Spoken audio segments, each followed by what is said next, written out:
కూటమి ప్రభుత్వం ప్రతిష్టాత్మకంగా ప్రవేశపెట్టిన ఆటో డ్రైవర్ల సేవలో పథకాన్ని జగ్గంపేటలో నియోజకవర్గ అభివృద్ధి కమిటీ చైర్మన్ జ్యోతుల నవీన్ ఘనంగా ప్రారంభించారు.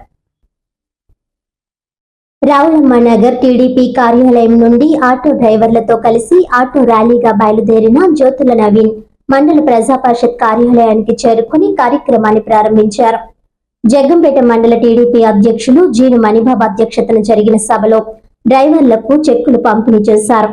ఈ సందర్భంగా నవీన్ మాట్లాడుతూ ముఖ్యమంత్రి నారా చంద్రబాబు నాయుడు అమరావతిలో ప్రారంభించిన ఈ పథకం ద్వారా రాష్ట్ర వ్యాప్తంగా 2.90 లక్షల మంది డ్రైవర్లకు ప్రయోజనం చేకూరుతుందని తెలిపారు. జగ్గంపేట నియోజకవర్గంలో 1688 మంది లబ్ధిదారులు సాయం పొందగా ఇంకా 139 మంది అనర్హుల జాబితాలో ఉన్నారని, వారికి కూడా న్యాయం జరిగేలా చర్యలు తీసుకోవాలని సంబంధిత అధికారులకు సూచించినట్లు తెలిపారు. ఆటో, క్యాబ్, టాక్సీ డ్రైవర్లు సంవత్సరానికి 15,000 రూపాయల ఆర్థిక సాయం పొందుతున్నారని, వారి కోసం మండల ఆఫీసులో ప్రత్యేక సహాయక కేంద్రాన్ని ఏర్పాటు చేసినట్లు వెల్లడించారు. డ్రైవర్లకు అన్ని విధాల సహాయ సహకారాలు అందించేందుకు తాను ఎప్పుడూ ముందుంటానని, భవిష్యత్తులో ఇళ్ల స్థలాల కేటాయింపుకు కృషి చేస్తానని హామీ ఇచ్చారు. ఈ కార్యక్రమంలో కూటమి నాయకులు, ప్రజాప్రతినిధులు, అధికారులు, ఆటో డ్రైవర్లు పెద్ద సంఖ్యలో పాల్గొన్నారు.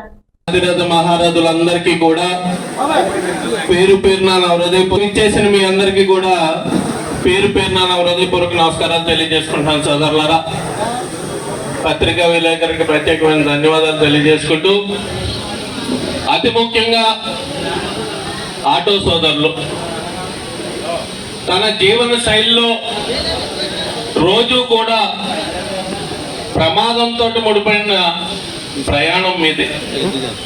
రోడ్డు ఎక్కారంటే మళ్ళీ ఇంటికి వెళ్ళే వరకు కూడా ఎలాగెళ్తాం అన్నది ఇంటి దగ్గర అందరికీ కూడా ఇబ్బందికరమైన పరిస్థితే.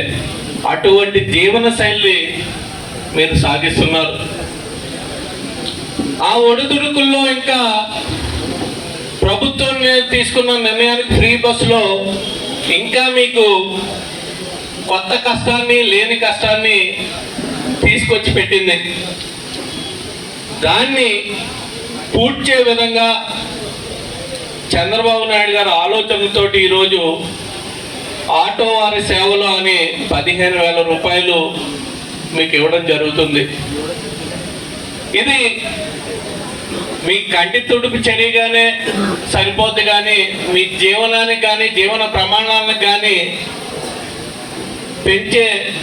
పెంచడానికి సరిపోదని మా అందరి ఆలోచన కూడా. కానీ ఒక్కసారి బాధ్యత గల పౌరులుగా, ఈ రాష్ట్రం గురించి ఆలోచించే పౌరులుగా, భావి తరాల భవిష్యత్తుని కాపాడే దిశగా మన అందరి ఆలోచన కూడా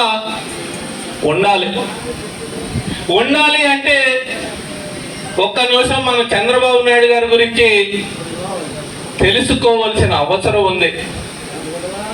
ముందు ఎన్ని చేసినా, హైటెక్ సిటీ నిర్మించినా, ఉమ్మడి రాష్ట్రంలో ఏ పనులు చేసినా సరే రాష్ట్రం విడిపోయిన తర్వాత ఏం చెయ్యాలి అనే తోచని పరిస్థితుల్లో మళ్ళీ తెలుగుదేశం ప్రభుత్వం ఏర్పడడం జరిగింది. ఏర్పడే సమయానికి 25,000 కోట్ల రూపాయలు, లక్షల్లో ఒక భాగస్వామి మీ కుటుంబంలో కూడా ఉండుంటారు. ఫ్రీ సిలిండర్ ఇచ్చాం, ఆ ఫ్రీ సిలిండర్ లో కూడా మీ కుటుంబంలో ఒక వ్యక్తి ఉండుంటారు. అదేవిధంగా ఫ్రీ బస్సు, మీ ఆడోళ్ళు కూడా ఫ్రీ బస్సు ఎక్కి ఈరోజు మీరు ఏ ఫంక్షన్కి వెళ్ళాలన్నా, ఏ విధమైన వెళ్ళాలన్నా సరే చాలా ఖర్చుతో కూడుకున్న పని. ఇది మామూలు వ్యక్తులకు అర్థం కాదు. ఒక బడ్జెట్ తోటి ప్రణాళికను రూపొందించుకుని ఒక ఉద్యోగం చేసి మహిళకు కానీ, లేకపోతే ఫంక్షన్లకు వెళ్ళే మహిళకు కానీ, లేకపోతే ఇతరత్ర అవసరాలకు వేరే చోటకి తప్పనిసరి పరిస్థితుల్లో వెళ్ళాల్సిన మహిళలకు కానీ ఈ ఫ్రీ బస్సు అన్నది ఎంత ఉపయోగమో వాళ్ళకి తెలుస్తుంది. ఒక్కసారి మనం కూడా దాన్ని ఆలోచించాల్సిన అవసరం ఉంది ఖచ్చితంగా. అదేవిధంగా తల్లికి వందనం, 1,000 కోట్ల రూపాయలు అప్పుతోటి నిలువ నీడ లేకుండా ప్రభుత్వ పాలనని ప్రారంభించడం జరిగింది.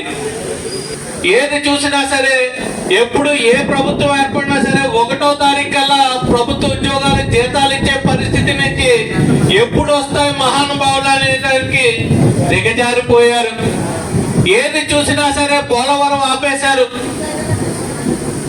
తీరా చూసేటప్పటికి 10 లక్షల కోట్ల రూపాయల అప్పు ఈ రాష్ట్ర ప్రజల నెత్తి మీద పెట్టేసి పోవడం జరిగింది.